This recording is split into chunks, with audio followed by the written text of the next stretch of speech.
स्वागत है दोस्तों आपका हमारे YouTube चैनल वीर भूमि बुंदेलखंड ITI में। मैं अरशद आलम रजा आपका एक बार फिर से स्वागत करता हूं अपने YouTube चैनल पर। और वीडियो को शुरुआत करने से पहले मैं आपसे यही कहना चाहूंगा कि अगर आप हमारे चैनल पर नए हैं तो फटाफट हमारे चैनल को सब्सक्राइब कीजिए और बेल आइकन को ऑन कीजिए ताकि पल पल की नोटिफिकेशन आपके मोबाइल में पहुंचती रहे। तो दोस्तों आज जो हम क्लास कवर करेंगे वो हम क्लास कवर करेंगे फिटर थ्योरी की। फिटर थ्योरी का जो हमारा चैप्टर चल रहा था वेल्डिंग चैप्टर हम पढ़ रहे हैं। ठीक, वेल्डिंग में हमने जो लास्ट टॉपिक पढ़ा था हम पढ़ रहे थे वेल्डिंग जॉइंट। ठीक है, हालांकि वेल्डिंग जो आपका चैप्टर है वो काफी बड़ा है। इसका वर्गीकरण हमने पढ़ लिया था, क्लासिफिकेशन पढ़ लिया था, fusion welding, non fusion welding वगैरह, और उसके बारे में सारे औजार, सेफ्टी औजार, नॉन सेफ्टी औजार, safety equipment, non safety equipment, इन सबकी हमने जानकारी ले ली थी और एडवांटेज और डिसएडवांटेज सब वेल्डिंग की हमने पढ़ ली थी। ठीक, तो हमारा जो लास्ट टॉपिक था वो हमारा था टाइप ऑफ वेल्डिंग, नहीं सॉरी, आपका जो था वो था आपका वेल्डिंग जॉइंट। ठीक है ना, थोड़ा पुराना रिवीजन कर देता हूं, उससे आपको थोड़ा याद आ जाएगा। इसका जो लास्ट टॉपिक था वो आपका था कि आपकी जो वेल्डिंग की जोड़ होते हैं वो क्या क्या होते हैं। तो वेल्डिंग के जोड़ जो होते हैं वो 5 प्रकार के होते हैं जो मैंने आपको बताया था। एक बताया था मैंने लैप जॉइंट, सबका मैंने हर जॉइंट के बारे में मैंने आपको डायग्राम बना के बताया था कि आप कंफ्यूज ना हो और समझ सके कौन से जॉइंट किस प्रकार से होता है। अगर एग्जाम में आपका डायग्राम बन के भी आता है डायरेक्ट तो आप उसको वो देख के समझ भी सकते हैं कि आपने क्या पढ़ा था। ठीक है, तो कौन से जॉइंट होते हैं? 5 जॉइंट होते हैं। ठीक है, एक बार फिर रिपीट करता हूं, 5 जॉइंट होते हैं। एक होता है आपका बट जॉइंट, दूसरा आपका होता है टी जॉइंट, तीसरा आपका होता है एज जॉइंट, चौथा होता है आपका कॉर्नर जॉइंट और पांचवा होता है आपका पांचवा आपका कौन सा होता है? वो होता है आपका लैप जॉइंट। ठीक, ये 5 प्रकार के जोड़ हमने पढ़ लिए थे, सबके बारे में हमने बता दिया था कि कॉर्नर जॉइंट किस प्रकार से होता है और टी जॉइंट किस प्रकार का होता है। अब हम जो पढ़ेंगे अगला टॉपिक पढ़ेंगे, यानी अगली जो टॉपिक है वो हमारा है वेल्डिंग के दोष। क्या? वेल्डिंग के दोष, क्या क्या दोष आते हैं हमारे वेल्डिंग के दोष में। ठीक, तो हम पढ़ेंगे वेल्डिंग के दोष, यानी वेल्डिंग डिफेक्ट्स, यानी क्या क्या डिफेक्ट पड़ते हैं वेल्डिंग से हमें, हम उसके बारे में पढ़ेंगे। जैसा कि आपको मालूम है दोस्तों कि वेल्डिंग आज जो हो गई, आज बहुत ही जरूरत, मतलब आज हमारे लिए काफी उपयोगी हो गई और वेल्डिंग का यूज हर जगह किया जा रहा है।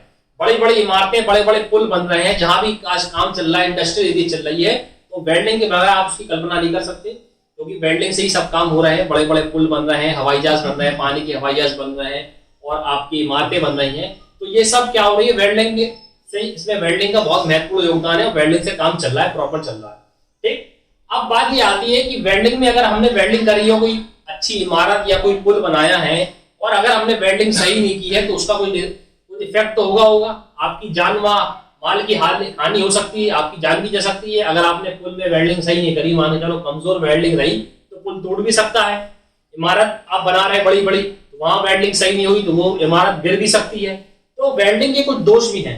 ठीक है, जैसे ये काम आपका, तो ये दोष भी आपकी जान माल की मतलब खतरा हो सकता है। तो वेल्डिंग के कुछ दोष होते हैं, इसके बारे में हम पढ़ेंगे। तो क्या बात आती है कि वेल्डिंग इस प्रकार आज के लिए हमारी काफी उपयोगी होगी। बड़े बड़े काम हम वेल्डिंग के द्वारा कर रहे हैं, बड़े बड़े पुलों का निर्माण कर रहे हैं, इमारतें बना रहे हैं, हवाई जहाज बना रहे हैं और पानी की जहाज सब जो हम कर रहे हैं इंडस्ट्रियल एरिया में जो वर्क चल रहा है वो वेल्डिंग के थ्रू चल रहा है। ठीक, अब तो वेल्डिंग में हमें क्या होगा कि उसके कोई इफेक्ट होते हैं। अब हमें उसकी गुणवत्ता की जांच करना पड़ेगी। अगर हमने वेल्डिंग करी है तो हमें उसकी जांच करना पड़ेगी कि वेल्डिंग हमें किस प्रकार ठीक है कि नहीं है। मतलब उसके कुछ दोष होते हैं कि वेल्डिंग करने में कुछ गलतियां आती है, तो उसकी जांच करना पड़ती है, उसकी गुणवत्ता जांच करना पड़ती है कि हमारी वेल्डिंग सही हुई है कि नहीं हुई है। इससे हमें उसको पता चलता है कि वेल्डिंग खतरनाक तो नहीं है। मतलब आगे जाके पता चला हमने कोई पुल पे वेल्डिंग कर दी और वो वेल्डिंग सही नहीं हुई, कमजोर हुई, आगे जाके पुल टूट गया तो दुर्घटना हो सकती है। ऐसी हमने इमारतें खड़ा कर दी और इमारत में हमारी कोई वेल्डिंग खराब हुई, मतलब कोई पार्ट कमजोर हुआ और इमारत गिरने का डर बना रहता है। तो इसलिए वेल्डिंग करने के बाद उस गुणवत्ता की जांच करना पड़ती है और वेल्डिंग में कौन कौन से दोष आएंगे तो हम उसको पढ़ेंगे। ठीक है, तो वेल्डिंग के दोष आप समझे क्या होते हैं। तो वेल्डिंग के दोषों को 2 भागों में बांटा गया। कितने भागों में बांटा गया? 2 भागों में वेल्डिंग के दोषों को बांटा गया। एक आपका होता है बाहरी दोष। कौन सा होता है? बाहरी दोष। और एक आपका होता है आंतरिक दोष। ठीक, यानी जो इफेक्ट है वो 2 हैं इफेक्ट। एक बाहरी दोष होता है वेल्डिंग का और एक होता है आपका आंतरिक दोष। ठीक, तो बाहरी दोष में कौन कौन से पॉइंट आते हैं हम पहले वो कवर करेंगे, आंतरिक दोष में कौन कौन से पॉइंट आते हैं वो कवर करेंगे, और फिर उसके क्या क्या कारण हो सकते हैं दोष के, तो हम इस सबको कवर करेंगे। तो सबसे पहले हम पढ़ेंगे इसके बाहरी दोष कि बाहरी दोष में कौन कौन से आते हैं। तो डायरेक्ट वो पूछ सकता है कि वेल्डिंग में निम्नलिखित में से कौन सा बाहरी दोष है या कौन सा आंतरिक दोष है। तो आपको सब दोषों को समझना पड़ेगा, कौन सा दोष बाहरी दोष में आ रहा है, कौन सा दोष आंतरिक दोष में आ रहा है। ठीक है, तो पहले हम पढ़ते हैं बाहरी दोष। तो आइए शुरुआत करते हैं बाहरी दोष। दोस्तों जो सबसे पहले हम जो पढ़ रहे हैं वो हम पढ़ रहे हैं बाहरी दोष। कौन सा दोष पढ़ रहे हैं? बाहरी दोष। बाहरी दोष में सबसे पहला कारण जो आता है वो आपका आता है दरारें। दरारें को हम इंग्लिश में बोलते हैं क्रैक, मतलब क्रैकर्स जो होते हैं आपके, क्रैक्स जो होते हैं उसको हम बोलते हैं। तो ये क्या होता है? ये आपका बाहरी दोष है। ठीक है, दरारें क्या है? आपकी बाहरी दोष में आती है। अब क्या बात ये आती है कि दरारें होती क्या है? दरारें क्या होती है कि वेल्डिंग की ऊपरी सतह पर आपको सतह पर दिखने वाला भाग होता है। मान के चलो आपने इधर वेल्डिंग करी, ठीक है, इधर आपको कोई क्रैक्स दिखाई नहीं, मतलब कुछ क्रैक्स दरारें दिख जाएंगी। ठीक है, तो ये आपकी क्या पकड़ लो कि इसका बाहरी दोष उभरा हुआ है, बाहर से दिख रहा है कि वेल्डिंग में दरारें आ रही हैं, कि हमारी वेल्डिंग सही नहीं हुई है। ठीक है, और वेल्डिंग के अंदरूनी भाग में स्थित होती है। ठीक है, इधर हमने वेल्डिंग करी तो देखो इधर कोई क्रैक्स आएंगे, तो ये क्या दरारें कहलाती हैं। ठीक है, इससे क्या होता है कि अगर आपके वेल्डिंग पॉइंट में अगर दरारें आ जाती हैं तो आपका जो जोड़ है ना वो आपका कमजोर रहेगा, उसकी सामर्थ्य शक्ति कम होगी और वो जल्दी टूट सकता है। अगर उसके बीच में दरारें आ जाएंगी तो आपका जो जॉइंट है यानी जो आपने वेल्डिंग करके जोड़ा है उसकी सामर्थ्य शक्ति काफी कम होगी। ठीक है, तो वो टूट भी सकता है। ठीक है, तो इसलिए जो क्रैक्स होता है इसका बाहरी दोष में आता है। ठीक है, तो इसके कुछ कारण होते हैं कि क्या कारण होते हैं जिससे हमारी वेल्डिंग में दरारें आ जाती हैं। ठीक है, तो इसका एक मतलब क्या होता है कि वेल्ड मेटल को हम क्या करते हैं, अनियमित रूप से ठंडा होने पर खिंचाव हो जाए, यानी ठंडा होने पर अपन ने खींचतान कर दी उसमें। यानी हमने बताया कि जब भी हम वेल्डिंग करेंगे तो पहले उसको ठंडा होने दो बेस मेटल, क्योंकि वो बहुत गर्म होता है। वेल्डिंग जो होती है जब उसको गर्म, जब आप किसी पे वेल्डिंग करते हैं तो क्या होता है, जिस पे आप वेल्डिंग कर रहे हैं तो उसको आप बहुत ही पिघलाते हो, मैंने बताया तरल अवस्था में कर दो तो बिल्कुल जैसे वो चिपक जाए। ठीक है, तो गर्म बहुत होती है, फिर उसके बाद जब वो ठंडा हो गया ना तो ऑटोमेटिक वो चिपक के वेल्डिंग हो जाती है। लेकिन अगर आप ठंडा वो हुआ नहीं है, उसमें मतलब खींचतान करोगे तो क्या उसमें क्रैक्स आ जाते हैं, दरारें आ जाती हैं। ठीक है, तो उसको जो दरारें आती हैं वो वेल्डिंग का एक प्रकार का कौन सा दोष होता है, वो आपका बाहरी दोष होता है। कैसा दोष होता है? बाहरी दोष होता है। अब बात ये आती है, मैंने आपको डायग्राम में बता दी किस प्रकार से होती है। अब बात आती है कि दरारें के कारण क्या हो सकते हैं, किस कारण से आपकी वेल्डिंग में दरारें आ सकती हैं। ठीक है, तो दरारें के कुछ कारण होते हैं। ठीक, दरारों के कुछ कारण हैं।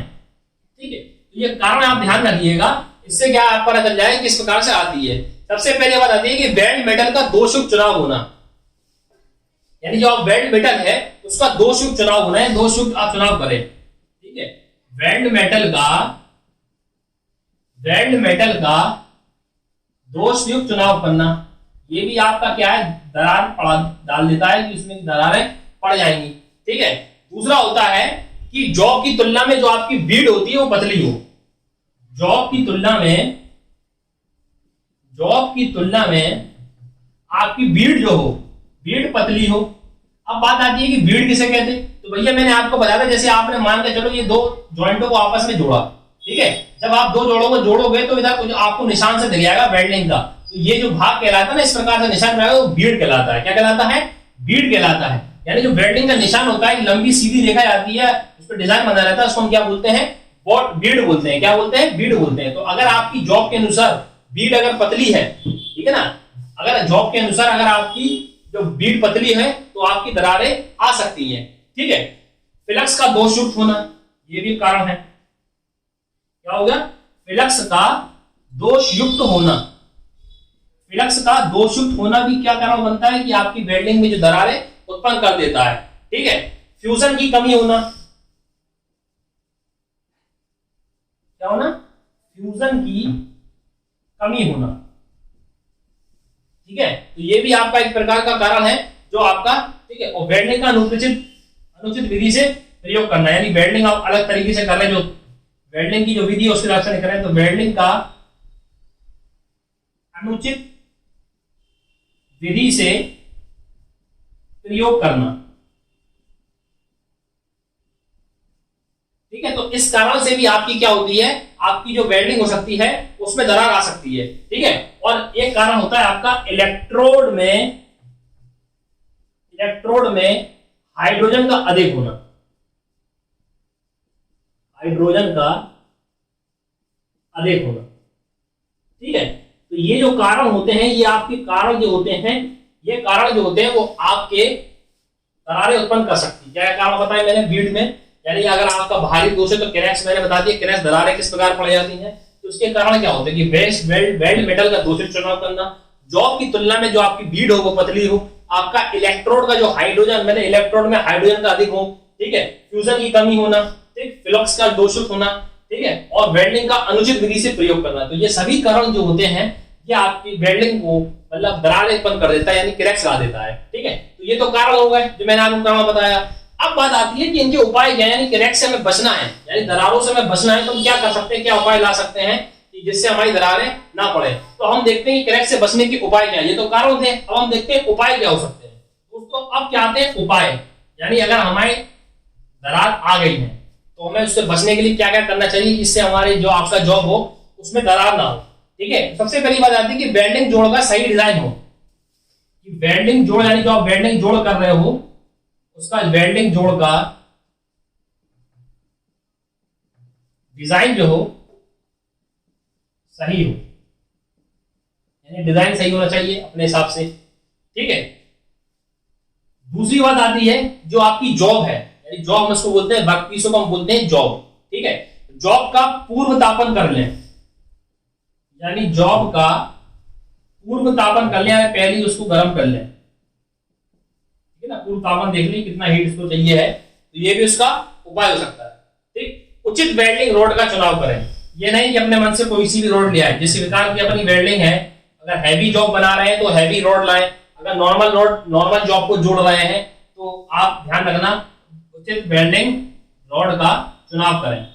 वेल्डिंग रोड का बात मतलब इसलिए हो जाता है कि आप मान के चलो आपको कमजोर पार्ट है, मतलब जो जॉब है आपकी वो कमजोर है, मतलब छोटे मेटल है, उनको आपस में जोड़ना है। अगर आप उसमें हाई वाली आ देंगे, अगर हाई रोड ले आएंगे तो बहुत तेज चलेगी, तो वो भी खराब कर सकती है, क्योंकि ज्यादा हाई होना भी बेकार है और कम भी होना बेकार है, मतलब उसके हिसाब से काम करना है। तो ठीक है, तो उचित वेल्डिंग रोड का चुनाव करें, या आपकी वेल्डिंग रोड हो जो आपकी जॉब के अनुसार उचित होगी, या नहीं कि हल्की लिया है। ठीक है, तो ये भी होगा। ठीक है, बीड लगाने से पहले जोड़ का टैग लगा जोड़ो, यानी जो आप बीड लगा रहे हो, ठीक है, बीड लगाने से पहले जोड़ को, ठीक है, बीड लगाने से पहले जोड़ को टैग लगाकर जोड़ें, टैग लगाकर जोड़ें। इसका मतलब क्या होता है, इसका मतलब ये होता है कि अगर आप मान के चलो वेल्डिंग करना है आपको, अब आपको मालूम है कि इसकी हमें दो पार्टों को जोड़ना है, तो आप टैग कर लें, निशान बना लेंगे, मैं यहाँ ऐसी बीड डालनी है, तो उससे क्या दरारें नहीं आएगी। और जब आप वेल्डिंग टैग कर लोगे तो आपकी जो बीड होती है वो बिल्कुल सीधी आना चाहिए। जैसे मान के चलो आपका कोई अगर रॉड है, अगर आप वेल्डिंग कर रहे हैं तो आपका हाथ बिल्कुल सीधा चलना चाहिए, नहीं आप मन से नीचे ले आ रहे, ऊपर ले आ रहे, नीचे ले आ रहे, दाएं ले आ रहे, बाएं ले आ रहे, तो आपकी उसमें क्रैक्स आ जाएंगे। एक सा हाथ आना चाहिए और एक सा हाथ चलना चाहिए, मतलब धीरे धीरे एक ही स्पीड से आप ऊपर लेके आओ, एक ही स्पीड से नीचे, अगर नीचे लेके आ रहे हो, अगर ऐसे कर रहे हो तो ऐसे लेके आओ धीरे धीरे, तो आपका जो उचित पर्याप्त मात्रा में, मतलब आप ज्यादा अपने हाथ को बदलेंगे नहीं, मतलब हाथ को मतलब अगर टच से मस करोगे, हिलाई करोगे तो क्या होगा, आपके उसमें क्रैक्स आ सकते हैं। ठीक है, तो कहने का तात्पर्य है कि एक ही विधि से, मतलब एक ही तरह से आपका हाथ चला जा रहा है, तो आप धीरे धीरे धीरे धीरे धीरे धीरे वेल्डिंग करते हैं, रॉड को पकड़ के हुए धीरे धीरे वेल्डिंग करें तो उसमें क्रैक्स आने की कम संभावनाएं रहती हैं।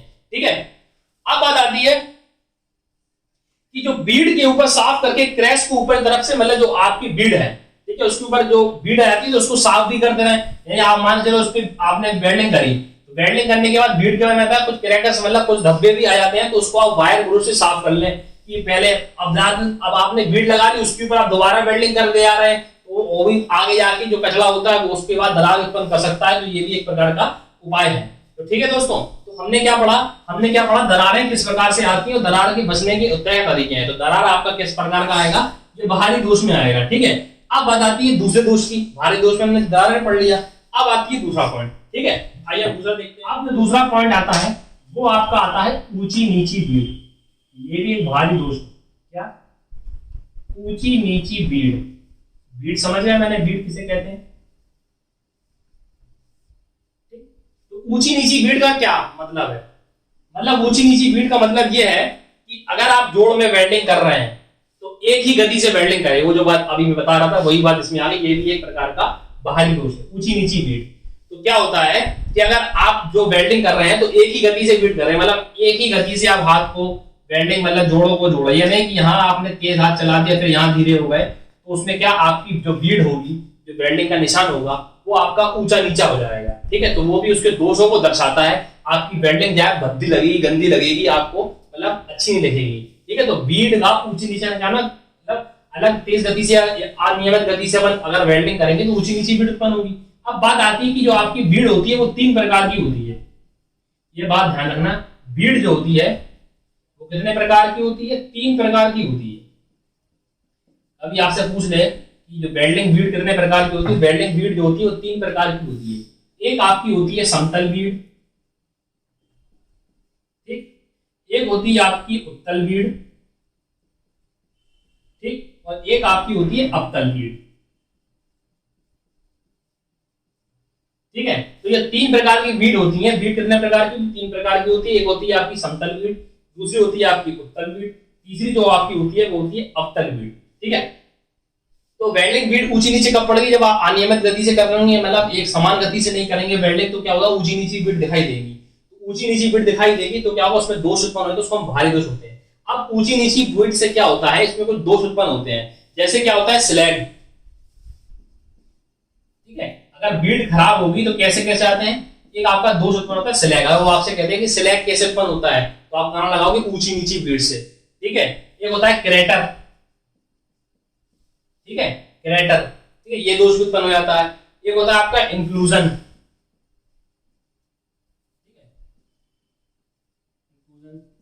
ठीक, तो ये आपके 3 होते हैं। ठीक है, इंक्लूजन हो गया आपका, क्रेटर हो गया और स्लैग हो गया। तो आपसे अगर पूछ ले ऊंची नीची बीट के कारण वेल्डिंग में कौन से दोष? ऊंची नीची बीट भी एक प्रकार का दोष है।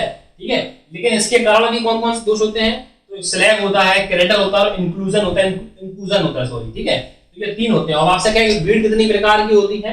बीट जो होती है वो 3 प्रकार की होती है। एक होती है आपकी समतल बीट, एक होती है उत्तल बीट, एक होती है अवतल बीट। यानी अब बीट का मतलब ये है कि मान के चलो अगर आप वेल्डिंग कर रहे हैं और आप बीट लगा रहे हैं तो क्या पता यहाँ से आपने समतल बीट बना दी, यहाँ से आपने उत्तल बीट बना दी, तो बीट जो होना चाहिए एक समान होनी चाहिए। अब यहाँ से अगर समतल बीट है, यहाँ से उत्तल बीट है तो बेकार लगेगा जॉब हमारा। ठीक है, या फिर आपने यहाँ से अवतल बना रहे नीचे लाके उत्तल कर दिया, तो एक समान बीट होनी चाहिए तभी आपकी जॉब अच्छी बनेगी या वेल्डिंग अच्छी कहलाएगी। अगर आपकी बीट ऊंची नीची या टेढ़ी मेढ़ी होगी तो आपकी जॉब बेकार लगेगी, भद्दी लगेगी। ठीक है, उसको उसका दोष माना जाता है। ठीक है, तो ये बीट के दोष है। अब इसके कारण क्या हो सकते हैं कि आपकी जो ऊंची नीची बीट होती है तो उसके क्या कारण हो सकते हैं जिसके फलस्वरूप ये आपकी बीट ऊंची नीची बन रही है? उसके क्या कारण होते हैं? तो आइए इसके पहले हम देखते हैं इसके कारण।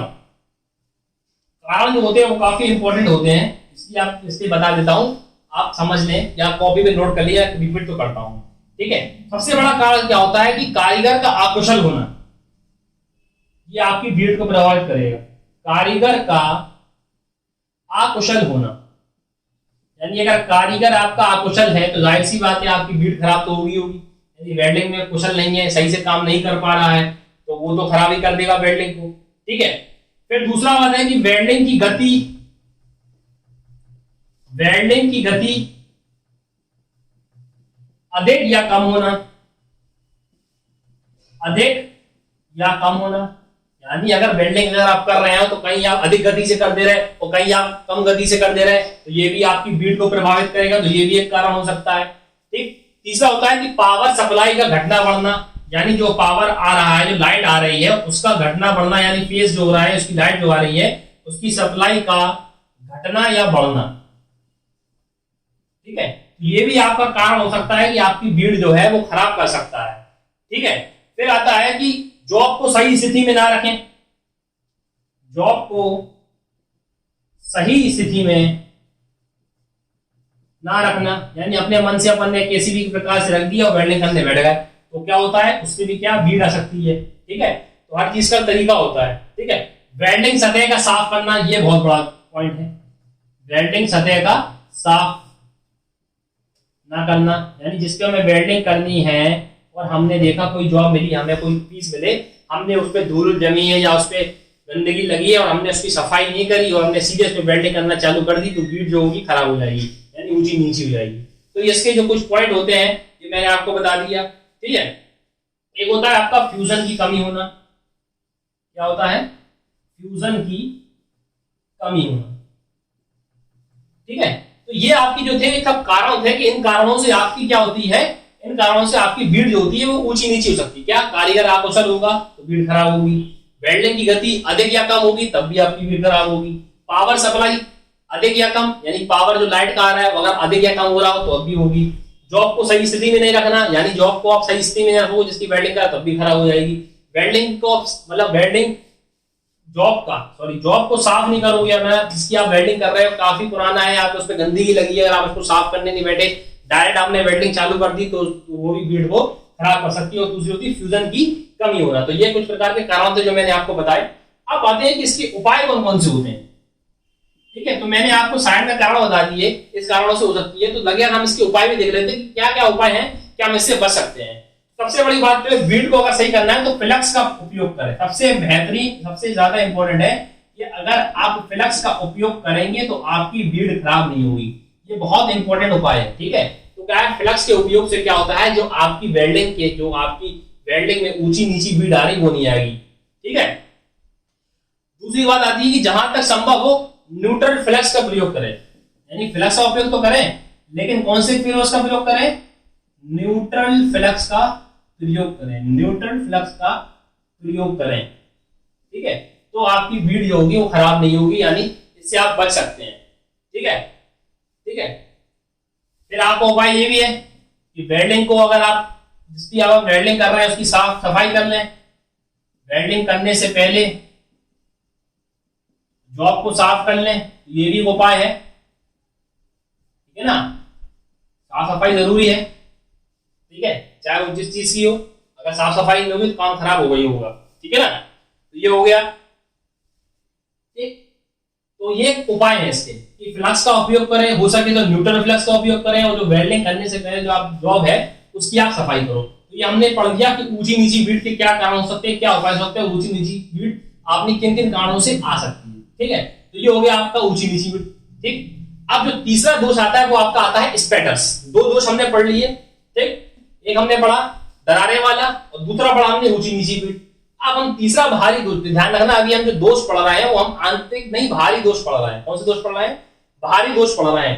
तो जो जो मेन मैंने दोष बताए, जैसे पहले दरार है, दूसरा ऊंची नीची बीड, तीसरा जो है वो आपका है स्पैटर्स।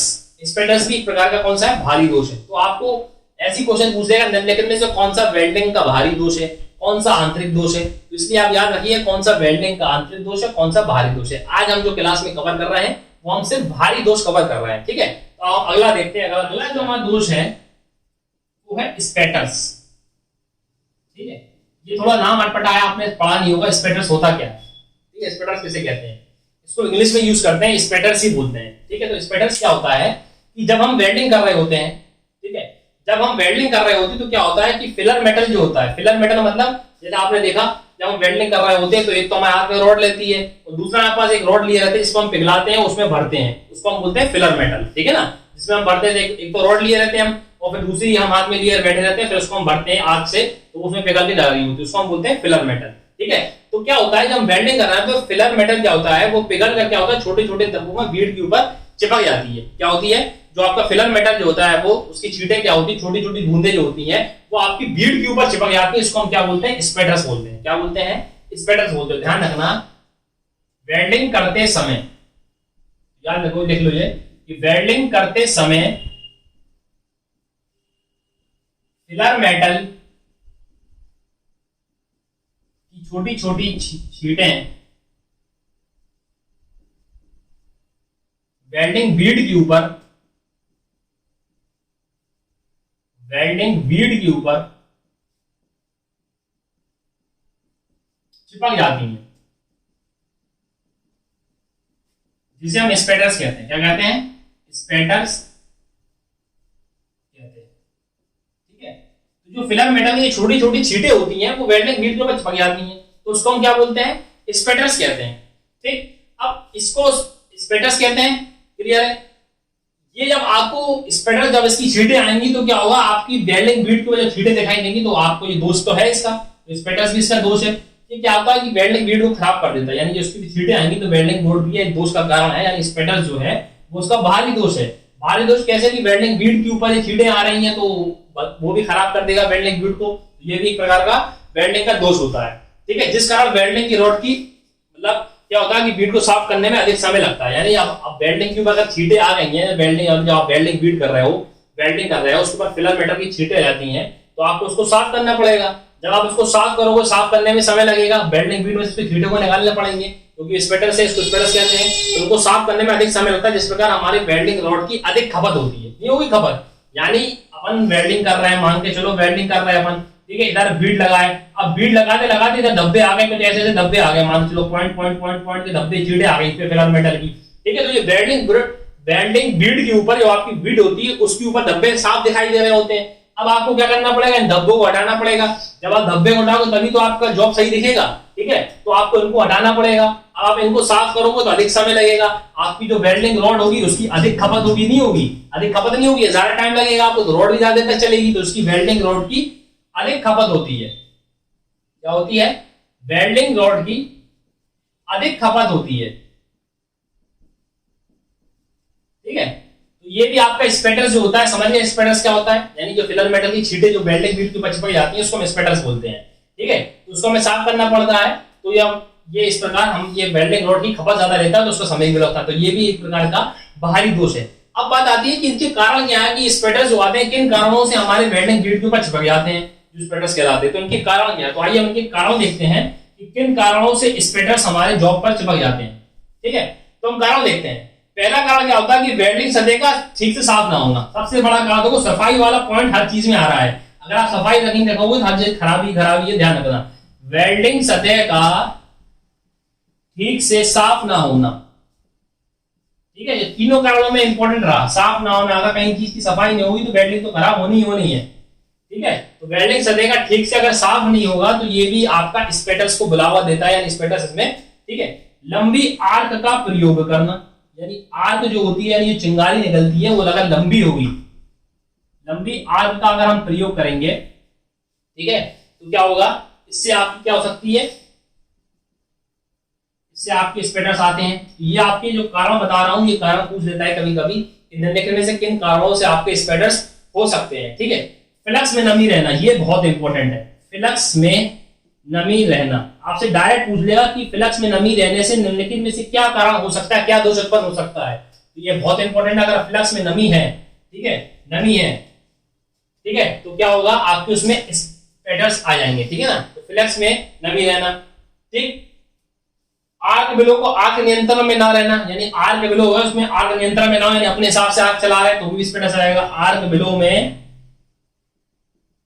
आर्क जो है नियंत्रण में ना रहना, नियंत्रण में ना रहना। ठीक है, तो ये भी आपके इसके कारणों को दर्शाता है। क्या क्या बताया, सबसे पहले मैंने आपको बताया कि वेल्डिंग सतह का अगर आप ठीक से साफ नहीं करोगे तो उसमें स्पेटर्स आ जाएंगे। दूसरी बात, अगर आपकी आर्क की लंबाई अधिक होगी यानी ज्यादा होगी तब भी स्पेटर्स आ जाएंगे। तीसरी जो मैंने इंपॉर्टेंट बताई, ये बहुत इंपॉर्टेंट है कि फ्लक्स में अगर नमी है, फ्लक्स में अगर नमी है तो आपके स्पेटर्स आ जाएंगे। आर्क बिलो में आर्क नियंत्रण में ना रहना, तो ये भी इसका कारण बताता है। ठीक, अब बता दिए कि इनके उपाय क्या है, कि किन उपाय से हम स्पेटर से बच सकते हैं। कारण और उपाय हम दोनों साथ में लेके चल रहे हैं, तो हम देखते हैं इनके उपाय क्या है। ठीक है, उपाय देखते हैं। ठीक है, तो उपाय जैसे हमने इसके कारण थे, तो उपाय क्या होंगे जिससे हमारे इसमें ये दोहराया या दोष नहीं आए, मतलब ये स्पेटर्स नहीं आए। तो सबसे बड़ा दो उपाय तो यही है कि ये आपका फ्लक्स है, जो आपकी नमी हो रही थी, यानी जो नमी था जिसके कारण स्पेटर्स आ रहे थे, तो आपका जो फ्लक्स है ना, फ्लक्स को शुष्क रखें, यानी सूखा रखें। अगर नमी रहेगी तो खराब हो जाएगी। ठीक है ना, नमी रहेगा तो शुष्क रखें, यानी आपका जो फ्लक्स है वो आपका शुष्क रहे, यानी सूखा रहे। अगर नमी रहेगी तो वो क्या करेगा, वो उसमें स्पेटर्स ला देगा। ठीक है, दूसरी बात क्या कि उचित लंबाई की आर्क का प्रयोग करें, यानी ज्यादा लंबाई की आर्क का प्रयोग करें। उचित लंबाई की आर्क का प्रयोग करें, उचित लंबाई की आर्क का प्रयोग करें। ठीक है, तो ये भी आपका ये उपाय हो सकता है। ठीक है, पोलरिटी को सही सेट करें, पोलरिटी को सही सेट करें, यानी जो पावर सप्लाई आ रही है आपकी वो सही आ रही है, नहीं है वो अपने हिसाब से किसी मन से आपने कर लिया। ठीक है, तो ये आपने स्पेटस मैंने बता दिया। स्पेटस क्या होता है कि वेल्डिंग के करते समय जो आपकी जो छींटे आ जाती हैं वेल्डिंग शीट के ऊपर, वो स्पेटस कहलाती हैं। ठीक है, जिससे क्या होता है वेल्डिंग को साफ करने में अधिक समय लगता है और वेल्डिंग रोड की अधिक खपत भी होती है। तो ये भी एक प्रकार का बाहरी दोष है। इसके मैंने कारण बताया। कारण क्या बताया? सबसे मेन कारण जो है कि आपका फ्लेक्स अगर नमी है यानी उसमें गीलापन है तो वो खराब कर देगा, स्पेटस ला देगा। आर्क की लंबाई अगर ज्यादा है तो दिया जाएगा स्पेटस। तो उपाय क्या है कि फ्लक्स को शुष्क रखें यानी सूखा रखें, तो उचित लंबाई का आर्क का प्रयोग करें, पोलैरिटी को सही सेट करें। ठीक है, तो दोस्तों आज जो हमने कवर करा वो हमने पढ़ा है इसके बाहरी दोष। बाहरी दोष में हमने दरारें पढ़ी, ऊंची नीची बीट पढ़ी और तीसरा हमने पढ़ा स्पेटस। हालांकि अभी बाहरी दोष हमारे पूरे खत्म नहीं हुए हैं, इसी क्लास को हम आगे कवर करेंगे। आज के लिए इतना काफी रखते हैं। अगर आपको आज की हमारी क्लास पसंद आई है तो हमारे वीडियो को लाइक कीजिए और हमारे चैनल को सब्सक्राइब कीजिए और नीचे कमेंट में अपना डाउट लिखना ना भूले। अगर आपको समझने में दिक्कत हो रही है या कुछ भी प्रॉब्लम हो रही है तो अपना कमेंट में सीधे सही बताएं। ठीक है, और हमारे चैनल को सब्सक्राइब करना ना भूले। तो मिलते हैं आपको नेक्स्ट वीडियो में, तब तक के लिए नमस्कार।